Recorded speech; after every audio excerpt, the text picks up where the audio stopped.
Abaru Abuyabushishe to all the Isese followers out there. This is our first episode of the Isese Post, sponsored by the Balagoon Shango, Baba Ogun Tolu. We appreciate you, Baba. Kabiesi Shango.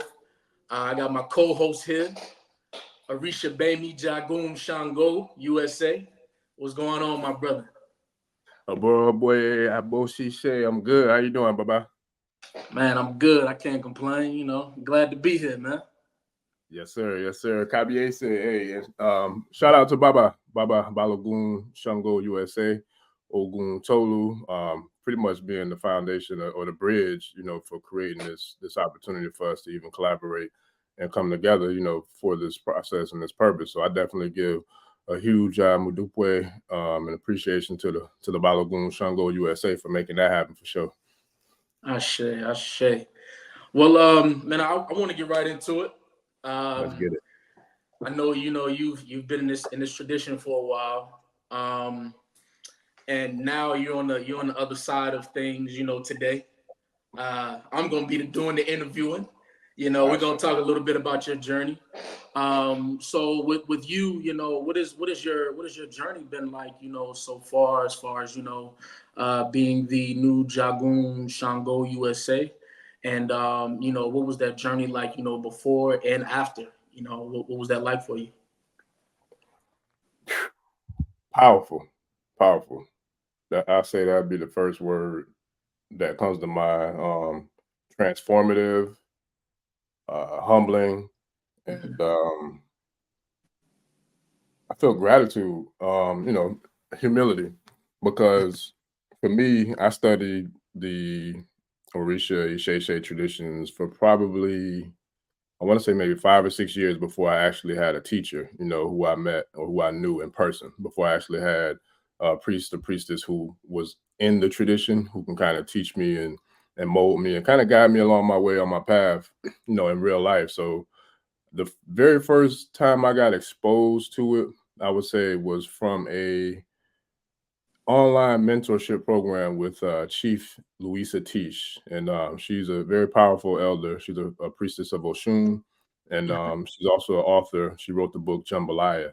So I got exposed to her work by two sisters who was holding an online, kind of like a mentorship program type of deal. And Chief Tish was doing, I think, like weekly or bi-weekly courses on the Isese or Orisha. And so I took that, and that was kind of like the very, very first, I would say the very, very first tangible, I say, crossing paths with the Isese tradition. It was how I first got exposed to it by someone who was in the tradition and who was an initiated priestess of Oshun. So that was where I first got exposed to it. And then from there, I studied her work, studied her book. About a year or so, 2 years later, I got exposed to Baba Ifa Changed The Handbook of Yoruba Traditions, which is a phenomenal book. Baba Changed's book, to me, I looked at it kind of like the Isese Bible. So from that point forward, it really gave me a foundation of what the Isese, the Orisha, and Ifa traditions were about. And then from there, I would say a few years later, I finally I had a speaking engagement at a brother's. He had a business here in Tampa, in the Central Florida area, and he had a speaking engagement where we were talking about, I think it was on, I can't remember the topic of the event, but long story short, when I got to his business, I saw he had SU behind the door. And so when I saw SU, and I don't know if he had his old in there or not, but I know he had SU behind the door.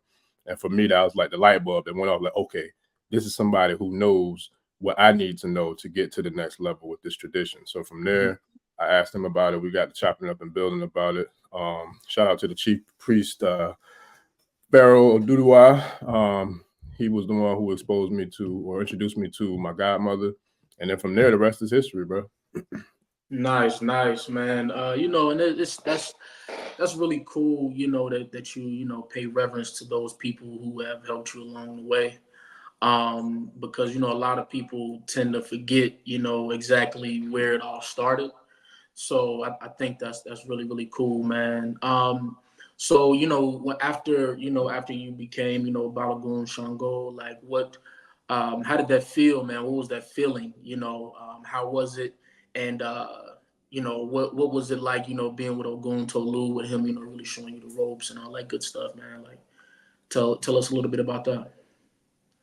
I'm still trying to process that, bro. To be honest with you, Baba, like because Yeah. it was surreal when he posed the opportunity to me. Hmm. It really it left me speechless, and I don't get left speechless too often. Like it's very rare situations that kind of leave me speechless where I don't really know what to say. That doesn't happen too often, but that was one of those moments where that happened because I had just met Babatolu Balogun Shango. Probably it hadn't even been 6 months that I knew him personally Mm. before he actually gave me or posed the opportunity to me. And I'm gonna tell you the way Orisha works and the way the spirit works is profound. The power in which the spirit moves and and how energy moves and how it emanates and how it manifests within our past. So my Ajibona, um, shout out to Baba Zoe. He was very instrumental in me reaching out to Baba Tolu. And at the time, I really didn't know why, but he called me one day. He was like, "Hey, I need you to talk to somebody, brother. It's somebody who I feel like you should know, somebody who I feel like it'd be beneficial for you both to know each other, especially with the work that you do, with my podcast and the things of that nature." And so I think whatever I had going on, I forgot to call him that day. So that he called me back the next day. He's like, "Hey, brother, did you reach out to Baba Tola?" I was like, "Nah, I forgot. My bad. I apologize." I said, "But I'm gonna holler at him today. Like, soon as we get off the phone, I'm gonna holler at him." And so I knew it was something then when he was adamant and persistent as he was, because he tells me things, but he don't normally jump on my head like that. But he will, stick with me, make sure that I do whatever it is that he requested or he kind of posed to me. So I hollered at Baba Tolu, and we chopped it up, had a good conversation, and then from there we had a initiation last year, Mhm. and we brought in Obatala and Imoja, and Balagoon came down for the ceremony. So I got to actually meet him in person, and we got to chop it up, and we got to build.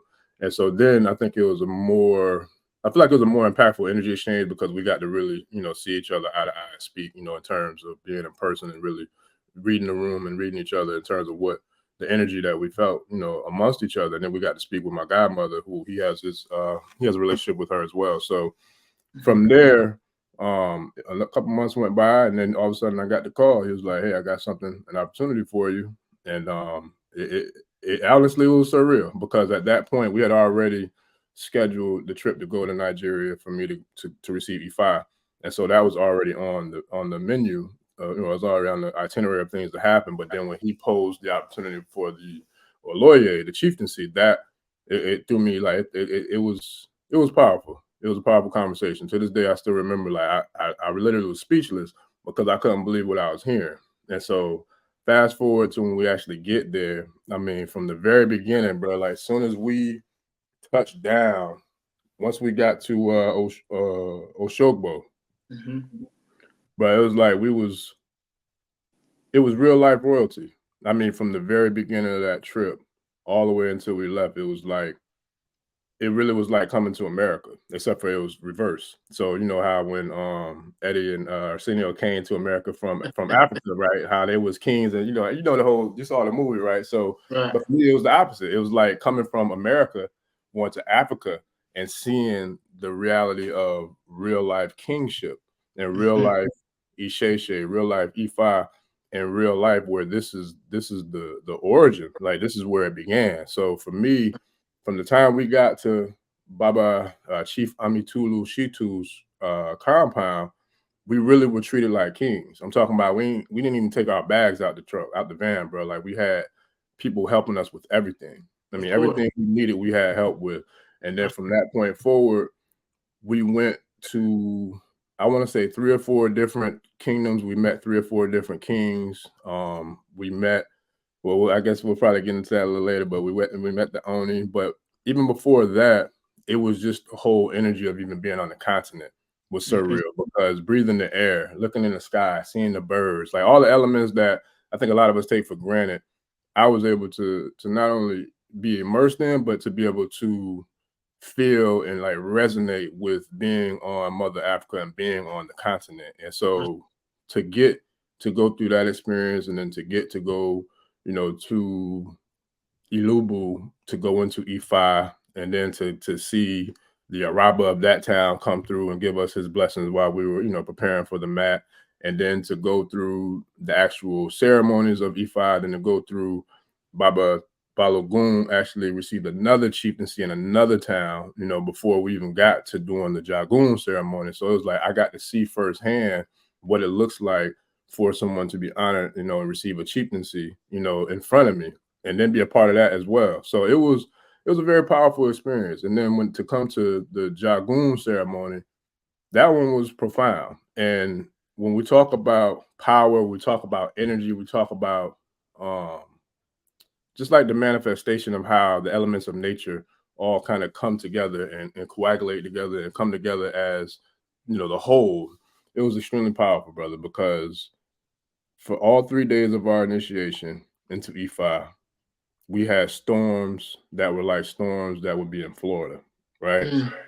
Mind you, this is March in Africa. They don't get storms in Africa that time of the year.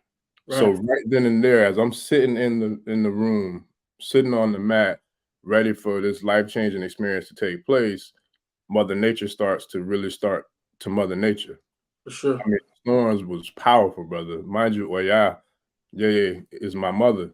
So for me, it was extremely, extremely, extremely deep and powerful. It was profound in terms of like just the way it all played out.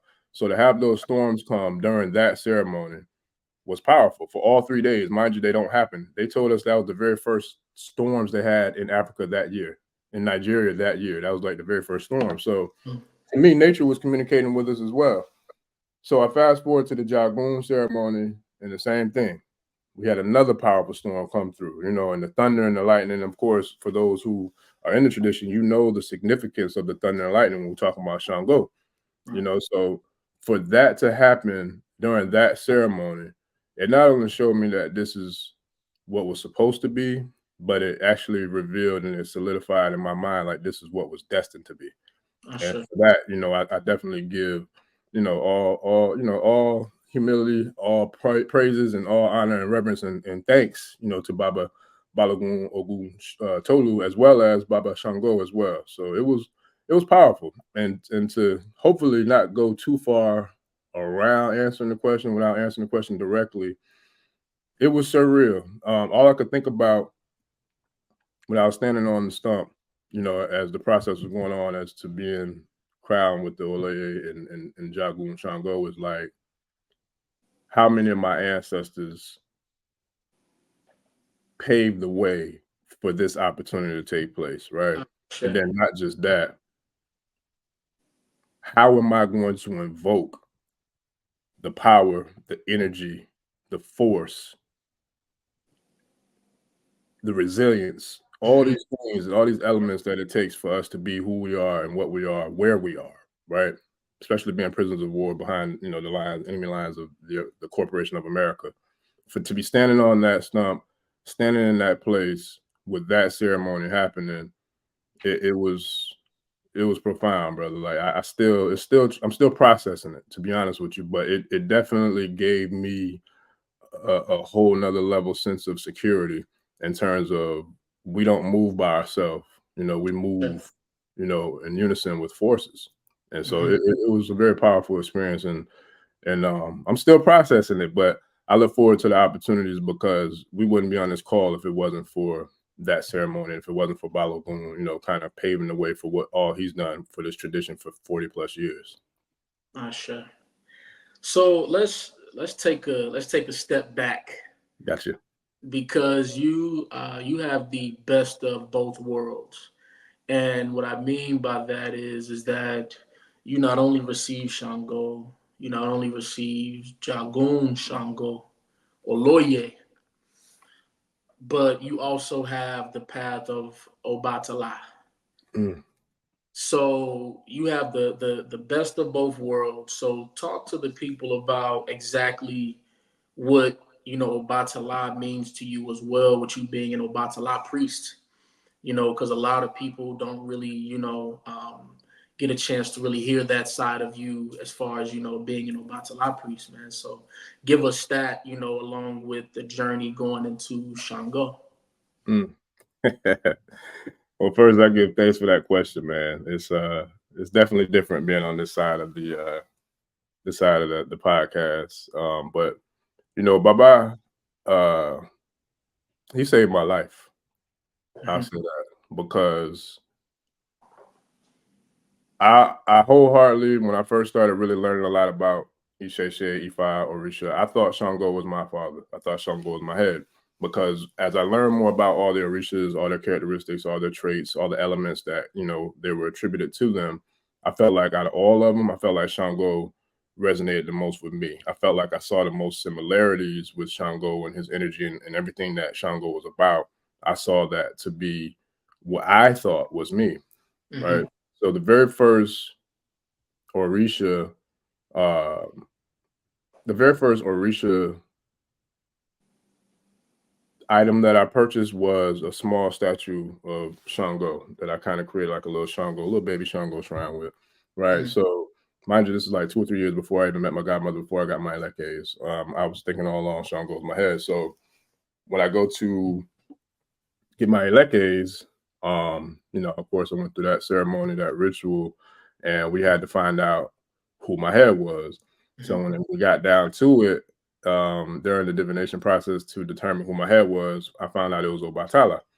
And it really threw me for a loop because I didn't really see how he was my father at that time, because I knew the elements and the characteristics of him, but I didn't know how that kind of manifested within myself, right? So now, after going through the process and then going through the initiation and beginning to know and to develop the relationship and the rapport with Obatala, it makes sense to me because the type of person that I was younger growing up, I always had like a quick temper, always had like a real fast temper and a real bad temper, where I used to like go into like full blown rages, and just like lose it sometimes and snap and get violent and just, I just had a lot going on.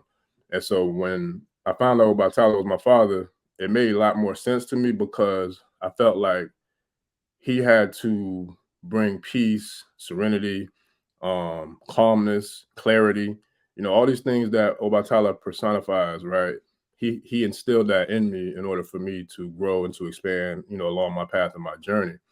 And so when that happened, it was extremely timely, and it was extremely beneficial in regards to he, of course, being the molder of humanity, right? He's the one who's given the he's the one that's giving the props or giving praises for creating, all human beings and creating, all of pretty much all of life and forming and molding us, in terms of the creation process. So I felt like he knew that I couldn't continue, or I definitely couldn't be a son of Shango with that much fire within myself, because it would be destructive. There would be nothing that could be constructive or creative with that kind of energy being compacted together like that. So I felt like he had to kind of step in and create and mold me along the path of growth and expansion and evolution and, like elevation. And then only way I could do that was to sit back and learn peace of inner self, was to sit back and learn patience with self and others. It was to sit back and develop serenity within the whole process of growing and, evolving and elevating, right? So then when I found out my path of Obatala, then it really made sense after coming out of the room and getting my Ita, because my path of Obatala was one that I wasn't aware of up until that point. But that path of Obatala is a warrior. Yeah. So with that, it made perfect sense. And he even has a little bit of red in his, in his white.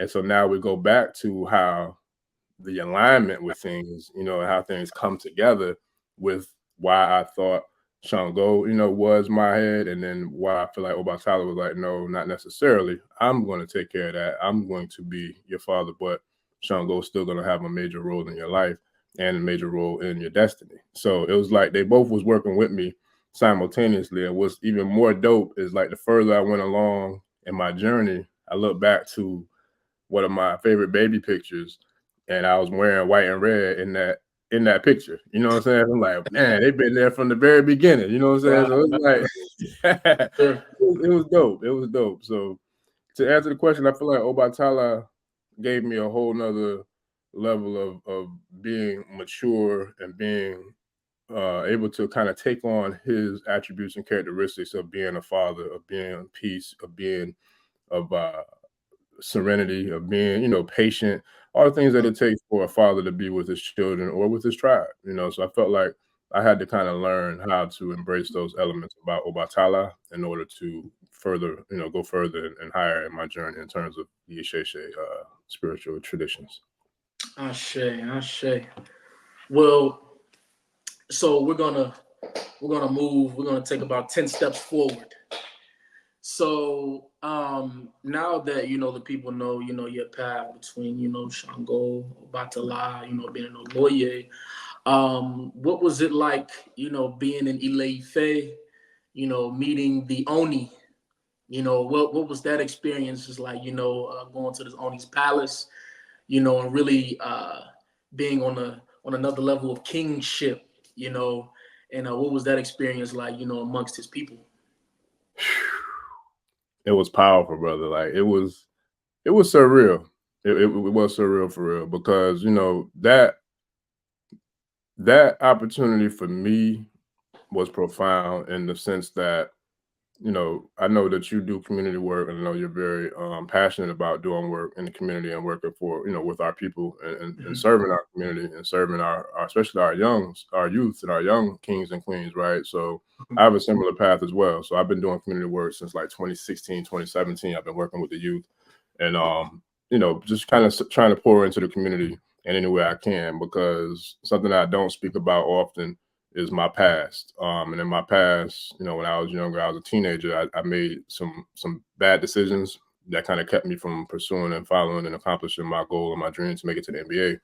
I kind of I got involved with the streets, in the street life, and it was like that was what I was at that time. So for me, losing as many brothers and sisters to prison and more so to the graveyard, to the cemetery, I was blessed, to like not go to neither one of those paths, So I was able to kind of, I guess, be obedient and listen to spirit when spirit was guiding me out of that lifestyle. And in that process, I still was seeing brothers being murdered and people who I was close with, rest in peace to my boy Desmond Allison, who was a 5-star basketball player that played for the University of Kentucky. My man he was so nice with it that the year he got recruited to Kentucky, he actually went to Kentucky and a quarter of the way through the season, like took over a starting position on the defending national championship team.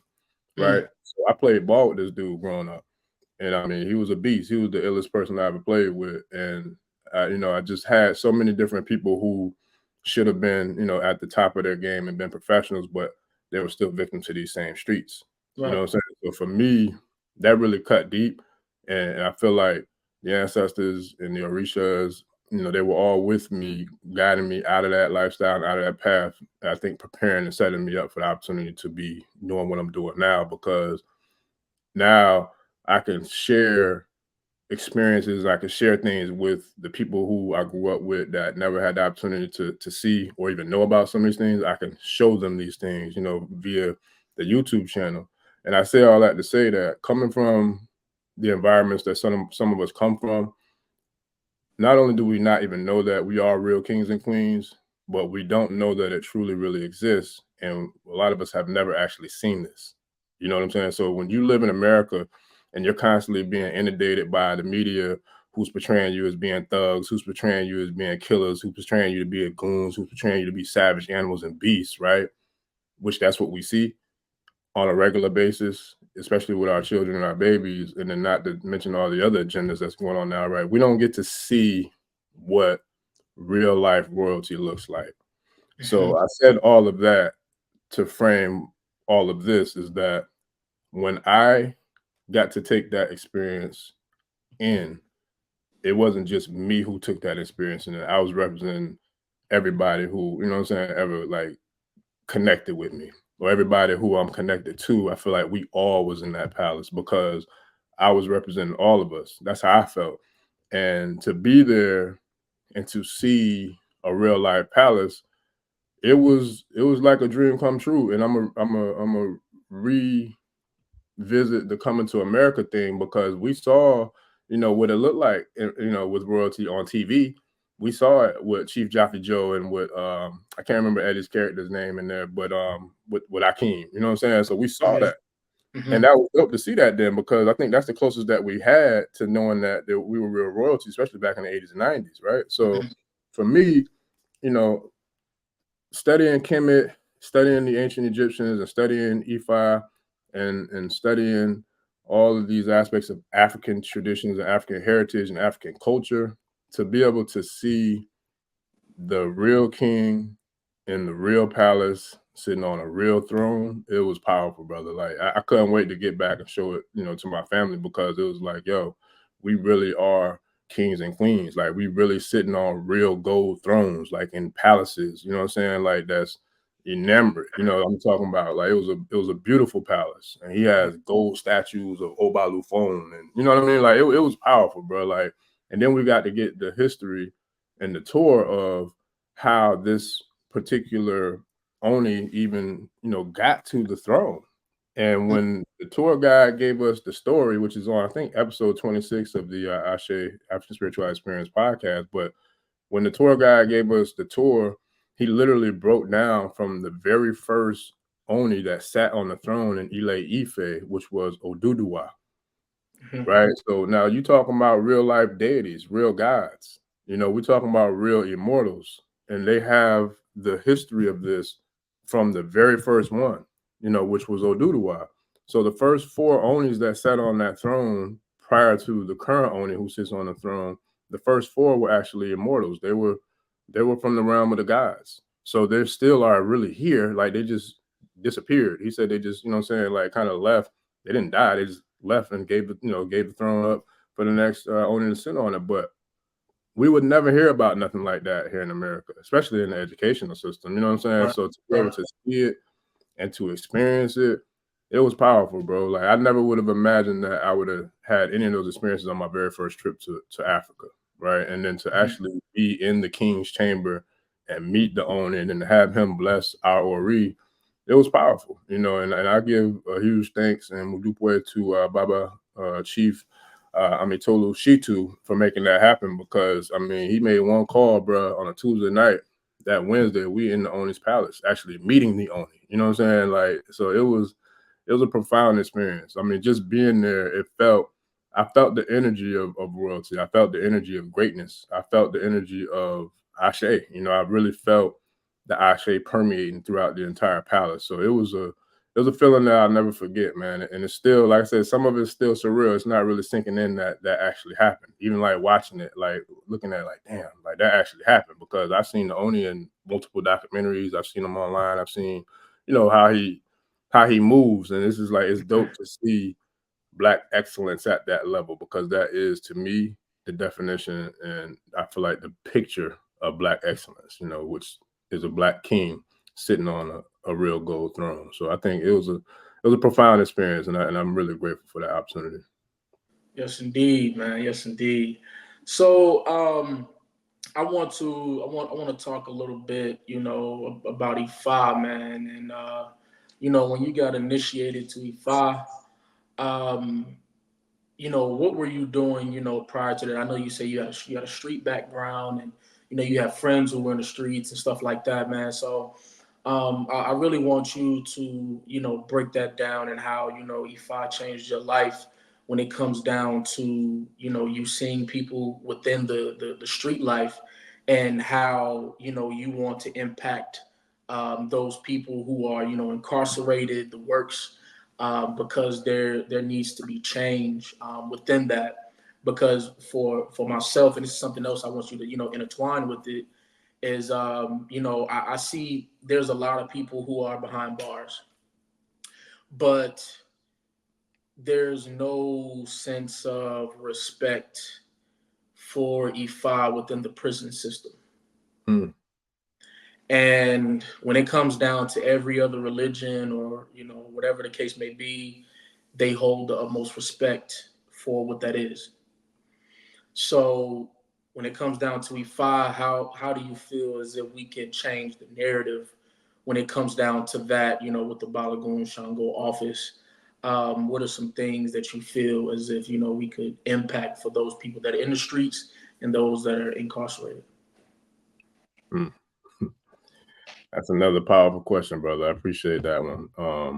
I really do, because I think, well, first of all, I know you have an ability to tap into people's uh I would say you have the ability to tap into people's auras or energy, right? Because you know you have special skills that you're blessed with in terms of being a priest of Shango, Ifa priest, Babalawo, etc. Mhm. So from the time we actually got to know each other, we've kind of been able to operate on a similar frequency.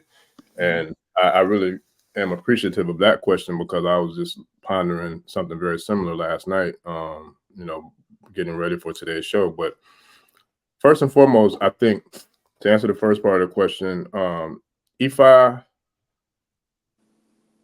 was able to make an impact in my life because if I was able to give me crystal clear um, intel, right? Mhm. And it was able to give me information that was spot on and accurate to a T of the past, present, and future simultaneously, Mhm. right? So the way that I found out how powerful EFI was, in terms of how accurate it was and how profound it was in terms of the accuracy and the ability to give you crystal clear information for all phases of life, past, present, and future, was from not being obedient, right? So it was probably my second or third divination that I received. I was heading out of town for a trip, and I recall my godmother telling me I had to do a specific ritual. I didn't not do the ritual, you know, intentionally. I just, at the time, I didn't manage my time right or properly to prepare myself to get ready for my trip. Long story short, I didn't do the ritual, and in the process of making that trip, I didn't make my trip because several different things came up that just fucked it all up. I mean, really fucked it up. So, long story short, that those things that did that to that trip costed me thousands upon thousands of dollars to kind of get everything straight that took place. You know what I'm saying? That caused the trip not to happen. So that showed me right then and there how profoundly powerful this tradition is, especially when we're speaking about the ability and the practice of divination and the ability for diviners to be able to divine for people and to be able to give people the insight to Mhm. know how to avoid problems or negativity or ajogun or witchcraft, sorcery, black magic, all these different things that are out there of a dark origin or used for dark intention, right? Mhm. Ifa has the ability to defeat that because Ifa has the ability to give you the foresight or the insight to be able to maneuver and to do certain things in order to be victorious and overcome and run through that dark energy, right? So Ashe. when that happened, I knew then, like, yo, you can't ever play with this. Like, Mhm. whenever you get a message and it's coming from the oracles, you might want to do whatever it is that message is telling you to do when that oracle speaks to you. Because first and foremost, now looking from the inside out, the oracle is there for you. The oracle and the messages are there for you. The oracles and the deities who present these messages to us, they don't benefit from giving us these messages. They don't benefit from giving us the ability to defeat or overcome the obstacles. Mhm. They're doing that because they are the gods and deities who love their children, who love their devotees, and they want to see us be victorious. Therefore, they're giving us the answers to the test before we take the test. So if Mhm. we don't take heed to circling the right answer on that test after Mhm. we've been given the right answer to circle in, Yeah. then we're going to see how catastrophic that could be when life manifests and unfolds because we weren't obedient to the guidance and the assistance that they did not have to give us, but out of love and compassion that they did. So when I learned that lesson, I realized then on a whole nother level how powerful this tradition is because not only can it give us the insight and the foresight to be able to operate past, present, and future, but it also gives us and equips us with the tools, the techniques, and the strategies, and the abilities to manifest our highest destiny. So for that, that really showed me how powerful this tradition is, especially when we're talking about divination and then getting the prescriptions, for the abo or for, the adimu or whatever it is that we have to do from the prescription. And so for those, because there's a lot of new people on the channel that are watching these videos, for those who are new and aren't familiar with abos or aren't familiar with prescriptions, when we're talking about Ifa and Isese, and we're talking about divination, I would equate, metaphorically speaking, the Babalawos and the Babalarishas and the Iyalorishas, the priests and priestesses, as doctors. And so when we go and see these doctors and they give us divination, it's no different than when we go to an actual regular doctor and we're filling out the medical history of ourselves and our family in order to give the doctor whatever background information they need for them to see us and to diagnose us and to prescribe whatever, healing prescriptions we need. That's Mhm. what the Babalawos and the priests and priestesses of Ifa and Orisha do for us when we go to get divination. They diagnose us through the divination process when they're communicating through the oracles. And from that communication with the oracles, whether it's the Meridelagoon, the Opele, or the Ikin, we receive a message of prescription. And from that prescription, we have to then do whatever was given to us to fulfill that prescription in order for us to be able to either heal or to avoid trauma or negativity or catastrophe, or also to reinforce the ability to receive the blessings of abundance and prosperity and success in alignment with our blessings. So that showed me in the very beginning of how powerful that aspect of Ifa and Isheshe was in terms of like the power, the sheer power to be able to literally tell the future or to predict the future before it happens. And when I saw that, I knew how serious it was, and then I knew to not be obedient. And it wasn't like I said I was intentionally obedient. I just didn't manage my time properly to do what I was told to do. So it taught me a serious lesson, in terms of how serious this practice is, this system, this science is, right? And in terms of the second part of the question, in terms of with how with the system and how the system doesn't respect E5. That's something that we got a lot of work to do, and I feel like it will happen. But the way to overcome that is relationships. I Mhm. feel like because relationships is everything in everything, right? It's not what you know, it's who you know. And I know for a fact that yes, this system is not going to honor and respect E5 because they know that this system, they know that their system, E5 has the ability and the power to destroy and to eliminate. So no, they're not going to let or allow people in that, what I'm saying, that's locked into that box or locked into that system of what they call quote unquote legal slavery, right? They're not going to embrace that, or they're not going to allow that because they know the power behind that. And they know that devotees or practitioners or people who are prisoners of war that are, in these concentration camps that they call prisons, they know that they will be able to have tools and they will be able to have systems that can actually defeat these oppressive concentration camps and quote unquote legal slave labor facilities that they capitalize off of on every single phase, whether it's from the building of them, whether it's from the housing of them, whether it's from the free labor they get from them, whichever way it goes, you're dealing with an extremely lucrative source of income for the people that be who control and manipulate not only this system, but also this corporation known as a country, as the United States of America, which is an incorporated corporation.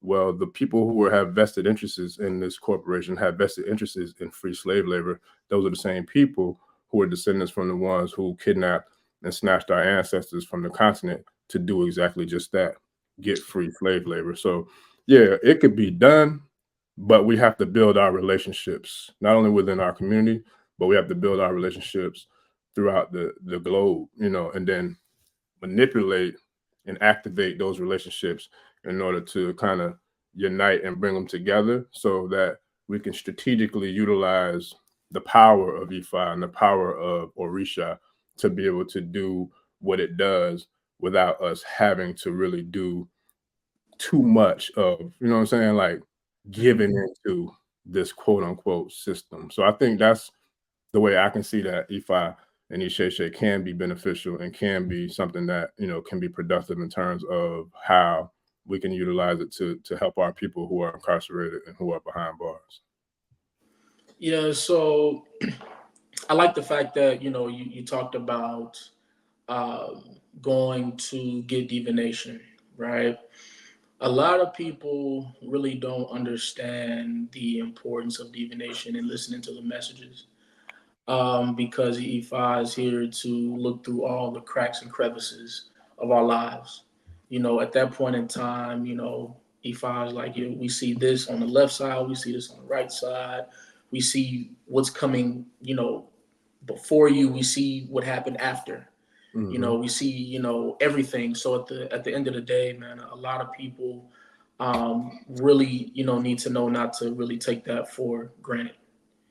I say, So at the same time, I really want to stress the importance of that, because a lot of people come to Ifa and don't take heed to the messages, and also come with the wrong intention.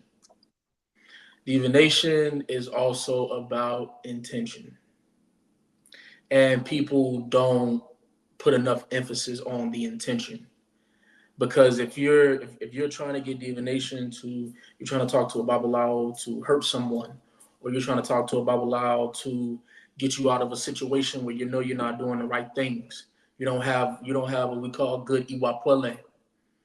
Now you're trying to toy with the divinities when you're getting divination. And I tell people, when it comes to Ifa, we can't be two-faced. mm-hmm.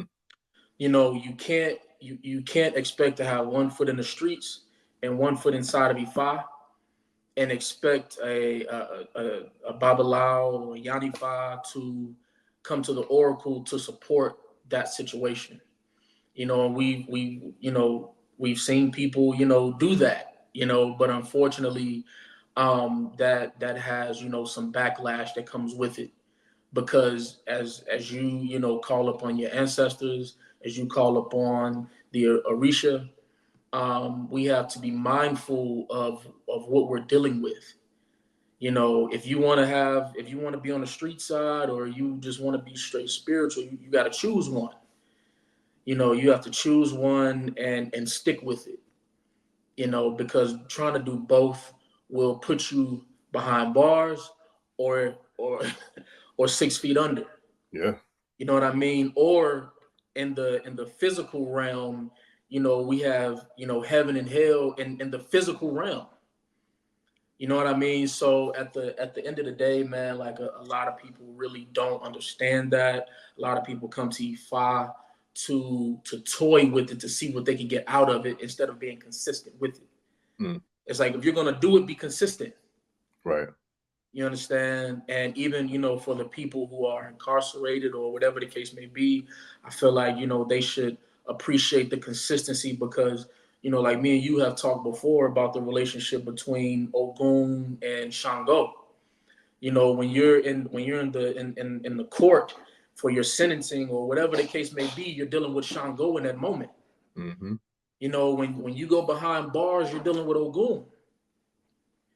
So at the end of the day, we have to really understand what we're looking at as a whole, as a people here in the physical realm, so we can do better. Because at the end of the day, Ifa should be each one teach one. Facts. You know what I mean? It shouldn't be, hey, you can keep doing this as long as paying this Babalawo this price, and he gonna protect you. Like, nah, that's not what this. Babalaos and the Yanifa are not mob bosses. Right. Right. That's No, that's not, good. like, nah, that's not what Ifa is built on. At the end of the day, the Babalawo and the Yanifa are here to get you on your right path. You know, they want to for the good ones who have good Iwa Pele should want to see you on a good path to your destiny.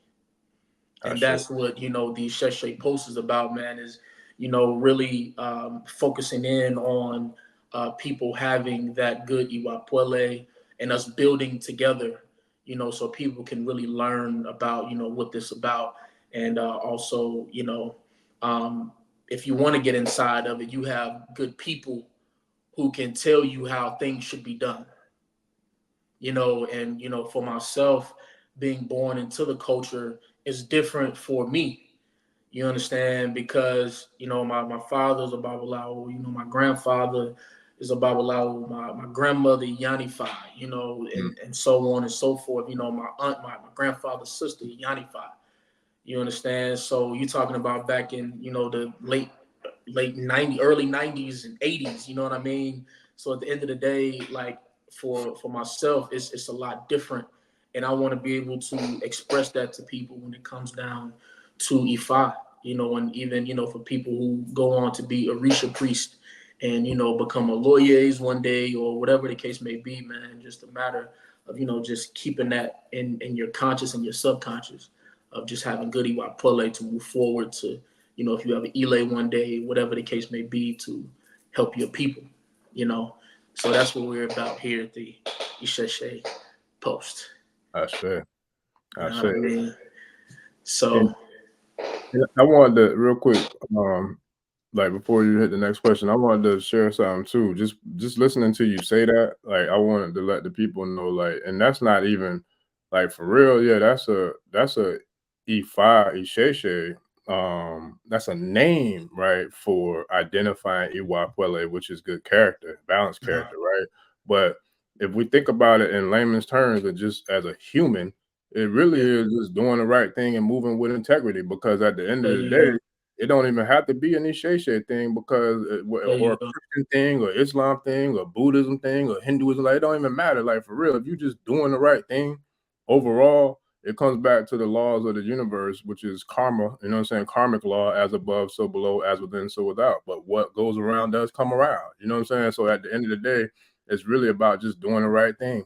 And then, you know what I'm saying, that good karma gonna come, come your way. So it's like, but in our tradition, yeah, Iwa Pele is definitely what we all strive to do and to be. But for those who aren't even that familiar with that term, it's just simple as just doing the right thing and moving with integrity, I think, which helps the positive forces, kind of be on our side for the most part.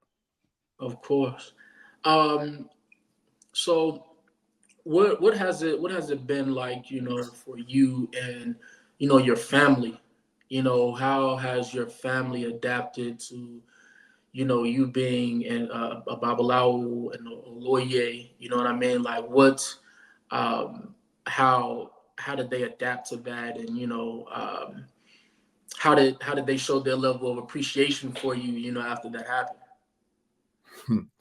I'm glad you asked that question, man. You killing them with the questions today. So first, before I answer it, I want to give a shout out. We do have some people who are commenting on the show. So one of the people asked, one of the guests asked the question: if a person is new to the spiritual journey, should you be open and share with your family and friends, right? So Uh, I'm going to answer. I'm going to take that question. I appreciate that question. I'm going to answer it. Answer both of them kind of simultaneously. So to answer that question, I would say, if my advice to that question would be to keep your personal spiritual journey sacred with you, and within you and with your ancestors, because your ancestors are the reason why you're even on this journey to begin with. So, and they're using you because first and foremost, you're a leader. They chose you. You're chosen. Let's just get that. I'm going to say that part first. Actually, you were chosen by your ancestors, and you are a chosen person, and they chose you because they knew that you could hear them and that you can feel them, and that they were able to communicate with you to bring you on this path and this journey. Because at this point now, you will probably, most likely, and unfortunately, be an outcast with your family when it comes to your spiritual practice and journey. So I would personally keep that to myself and keep that between myself and my ancestors, and then align yourself with priests or priestesses or Babalawos or Iyanifas who move with integrity, who can be good teachers or good, mentors or coaches to you in terms of your spiritual journey to kind of help guide you along the way. And then once you get further along enough aligned, or I should say down your path on it, and you feel comfortable enough to know that you're equipped with not only a strong enough foundation in your journey, but you're equipped with also the tools and the strength and the ability to not be concerned what other people think about you and how they either accept or don't accept your transformation and your new path and your new journey into spirit and spirituality and Isese. That's how I would answer that question. I would personally keep it to myself because you don't want to open yourself up to any type of vitriol, any type of animosity, any type of negativity that can come your way, because people, especially our people, we're afraid of change. People in general are afraid of change, but I feel like, Black people, melanated people, we're definitely afraid of change at times. And I think a lot of people are waking up and converting to this practice, but there's still a lot of people who want nothing to do with it. So that would be the answer that I have for the guests who asked the question about whether they should share it with their family and friends. And me personally, I didn't share it with mine either, because I'm a private person. I feel like everything that I do that's sacred to me, I don't really feel like other people have to be involved. And that's just kind of how I personally move. But being someone who is in a space that it has to be public, in terms of that, there's certain levels to how, you disseminate and share information with people. But in terms of the how my family, they at first was very like what the hell are you, like, what is this, like, what, you know what I'm saying, like, Oh yeah. it was funny to me, because and I get it, and I love my family, everybody, like I love everybody. So just to kind of give a little backstory or background on that, like, so my family on my mother and father's side, mostly Christians. I think it's Jehovah's Witnesses, right, was primarily the spiritual practice of choice, on the two sides of my family. So for me, I, even growing up, there was something about Christianity that didn't resonate with me. And as a young child, what that was is I remember going to church sometimes, and I just remembered that we had to give money. And I didn't really understand why as a child. Now, mind you, I'm like, I can't remember how old I was. I was really young though, but it was something that didn't resonate with me because in my mind, I was thinking, why would we have to pay God to receive blessings? Or why do we have to pay God for God's favor when we're children of God? Shouldn't God just treat us like my mom don't ask me for money to take care of me, right? So my pops don't ask me for money to take care of me. Why do I got to pay God money to take care of me, right? So that was something that kind of always triggered a light bulb in my head as to, I don't know what this is about. But, and I'm not knocking Christianity, because I feel like with me, when it comes to spirituality, I feel like I respect everybody's spiritual practice and spiritual choice and systems. I just ask that you respect mine as well. And I feel like as long as we have that mutual respect, there won't be no problems with me and anybody when it comes to spirituality. So, but that part did do something to me as a child because I couldn't figure that out. So growing up, when I got a little older, I read it, I studied, read the Bible, I read the Watchtower, I read the Jehovah Witness text, I read a lot of that. And there was things that I thought was cool, but it didn't resonate with me. I didn't feel like that was the thing for me.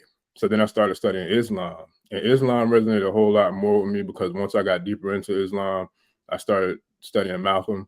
Once I started studying Malcolm, it really resonated with me because I believed in Malcolm. I look at Malcolm as a superhero. Like, Malcolm is, to me, the definition of positive Black masculinity, right? Positive Black superiority, because he was superior in terms of his intelligence, he was superior in terms of his dialect, he was superior in terms of his ability to share and uh, disseminate information and take very highly intellectually complex situations and topics and turn it into and translate it into breaking it down into sentences and communication that a third or fourth grader could, you know what I'm saying, could pick up on and could understand and could resonate with. So he was a master in terms of a communicator to me, and I always looked up to him and admired him for that. And so was Pac for that reason. So for me, like, seeing these different people from different cultures, like all of them doing their thing, I felt like, okay, I'm gonna find a thing one day that's for me.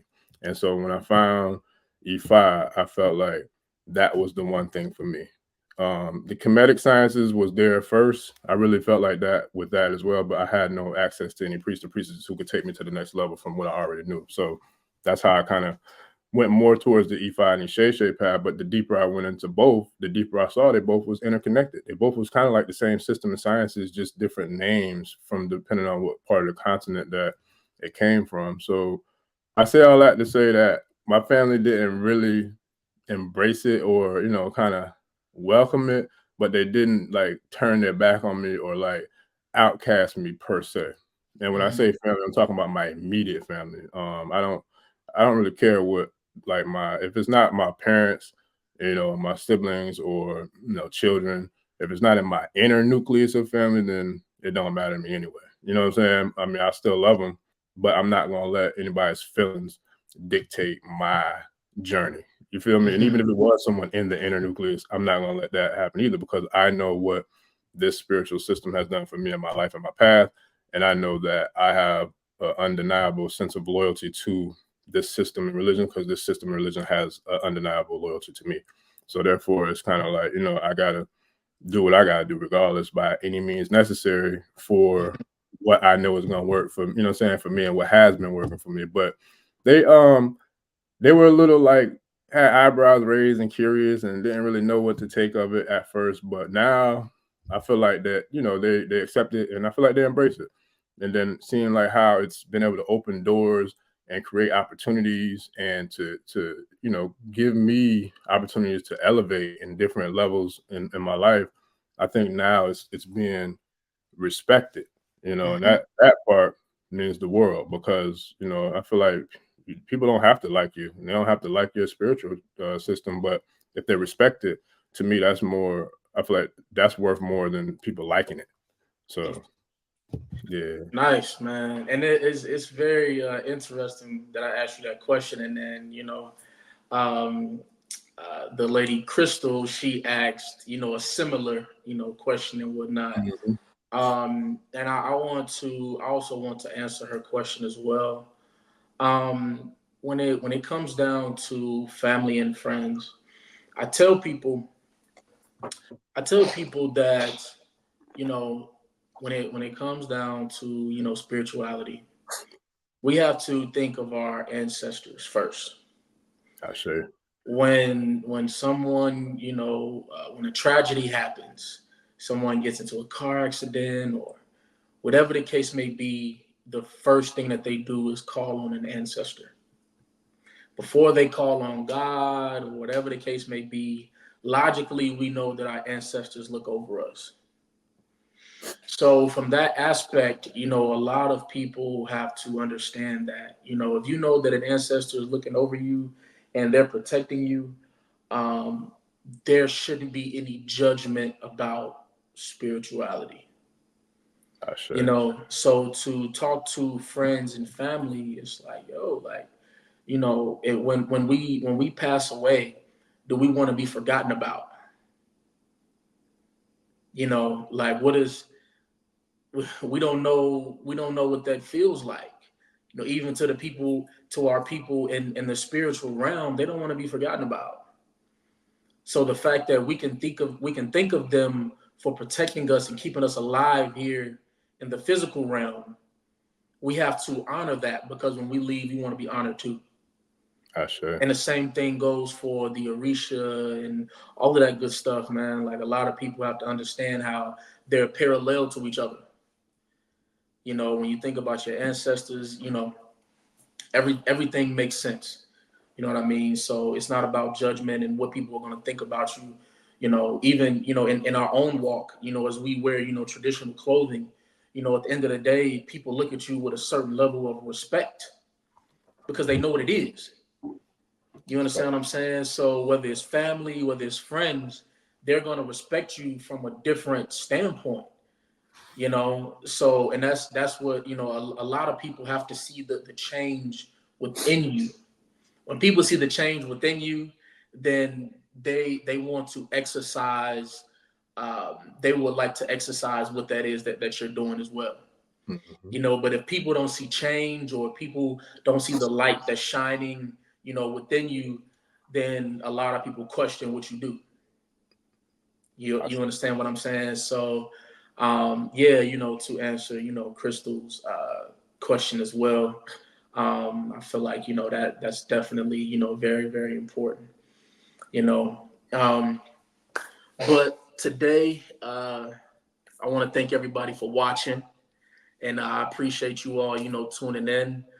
We got our next episode coming on the next Shango day, and we'll keep you all updated on that. Orisha Bami, I appreciate you, my brother. And if you have any, you know, last words that you would like to tell the people, man, go for it. Yeah. Well, first and foremost, I appreciate the opportunity, you know, to be a part of the Shay post. I definitely give thanks to you and Babalawo Shango for allowing me the opportunity to be a part of it. And you know, I take pride in any opportunity that I have to share, you know, when it comes to anything Ifa, Isese, or Orisha, anything about really um elevating the black excellence and highlighting all things that are positive of love and light in terms of us as a people and as a culture. And I feel like there's so many different media sources who do everything within their power and their reach to detract from that and to destroy that and to try to suppress that, right? So Ashe is it was born to be a disruptor. It was created, you know, to be that. And I'm gonna quote Baba Ifa Changed lighthouse. He challenged me a couple years ago on an interview just like this to create a lighthouse. And at the time, I didn't really know how I was going to do it. Didn't know when I was going to do it. But based upon how we know, you and I know how spirit works, and especially the power of the ancestors and the power of the Orishas, you know, here it is. And so I just give thanks to you for the opportunity. Thanks to Balagoon Shango, and thanks to everybody who supported, you know, the channel, who supported everything that we're doing, the people who have commented, who have liked, who have shared, who have, you know, gave feedback on what they would like to see or hear. You know, I appreciate all of that. And I appreciate everybody for, you know, taking the time just to tap in with us and to support us because, you know, we do this for the people.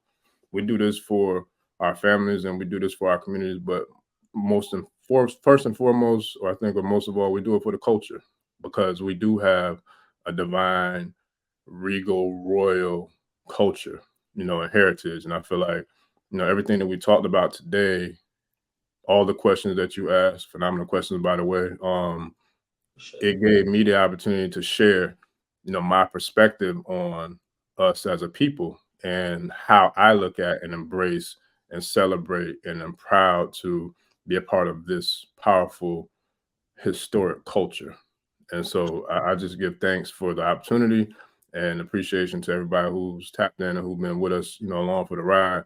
And you know, y'all keep riding with us, man, because we got a whole lot coming. And I give a huge shout out to you, Baba Shango Ni, for the work that you do, you know, and for all the visions that you have that you've been able to act on, and for all the opportunities that you've been able to create for other people. You know, we need more warriors. We need more kings that do this type of work.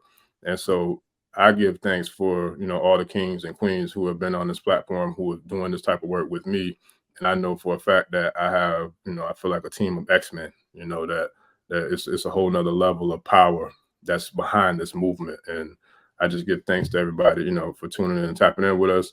The Shay Post, the offices of the Balogun Shango, Chief Amitolu Shitu, Yeye Oshun Bumi. Matter of fact, shout out to my Yeye who's going to be crowned Oba Woman Queen or Woman King in Oyotunji this coming weekend. So that's Sure. powerful within itself. You know what I'm saying? So Abakara Day, you know, everybody who's been on the platform and everybody who's been instrumental, you know, into this whole entire thing manifesting into what it is today. And we just getting started. But that's all I got. I just wanted to give thanks to all those who've been along for the ride and who's paved the way, and for those who, you know, that we're working with and working for, you know, I give thanks and I'm ready to roll, man. Let's get it.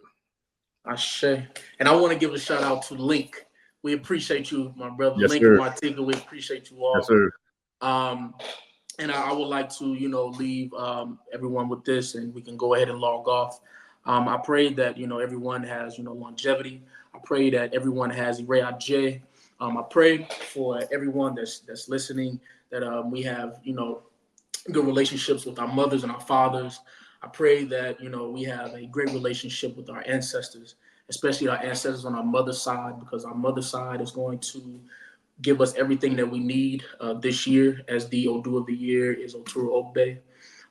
At the end of the day, I want to give, reverence to Babalawo Tolu for allowing us to have this platform. So we appreciate you all, for being here with us with the Sheshe Post. And thank you, Babalawo Tolu, Balagoon Shango, USA. And we will see you all in the next 5 days. And shout out to Shango Oniyi Shango Dare. He gave his love. We appreciate Shango Niyi, Shango yes, sir. Dare. Yes. Ashe, my brother. Much love. Appreciate y'all. We out. Ashe.